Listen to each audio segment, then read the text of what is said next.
Hi friends, அஸ்ஸலாமு அலைக்கும். இன்றைக்கி மாமா சமையலில் ரொம்ப சிம்பிளான ஒரு ஃபிஷ் ஃப்ரை ரெசிபி தான் பார்க்க போகிறோம். இந்த ஃபிஷ் ஃப்ரை ரொம்ப டிஃப்ரெண்ட்டாக இருக்கும் அண்ட் சாப்பிட்றதுக்கு ரொம்ப டேஸ்டியாக இருக்கும். இதுக்கு முன்னாடி இந்த டேஸ்ட்டில் நீங்கள் கண்டிப்பாக சாப்பிட்ருக்கவே மாட்டீங்க.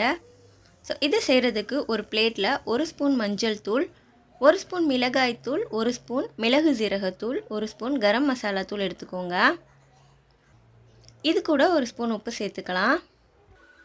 ஒரு பாதி லெமனோட ஜூஸ் பிழிஞ்சு விட்டுக்கோங்க. இதோட கொஞ்சமாக தண்ணி சேர்த்து இது ஒரு பேஸ்ட் மாதிரி மிக்ஸ் பண்ணி விட்டுக்கோங்க.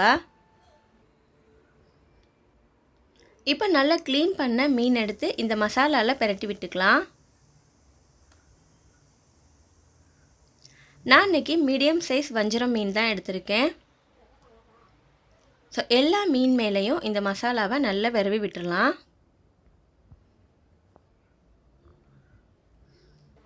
ஸோ ஒரு 10 துண்டு எடுத்திருக்கேன். இதுக்கு இந்த மசாலா போதுமானதாக இருக்கும். ஸோ மசாலாலாம் நல்லா தடவி விட்டுட்டு இதை ஊற வச்சிடலாம். ஸோ ஒரு 20லேருந்து 30 நிமிஷம் போல் இது நல்லா ஊறட்டும். அப்போ தான் மீனில் நல்ல மசாலா பிடிச்சிருக்கும்.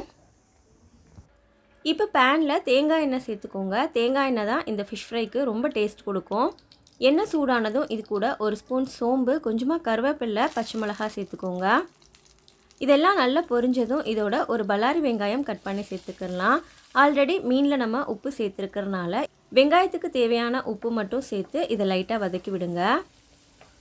வெங்காயம் இந்த மாதிரி கண்ணாடி மாதிரி வதங்கினதும் இதோட நம்ம மசாலா தடவி வச்ச மீன் சேர்த்துக்கலாம். சேர்த்துட்டு இதை மூடி வச்சுருங்க. ஒரு 5 மினிட்ஸ் இது நல்லா குக் ஆகட்டும்.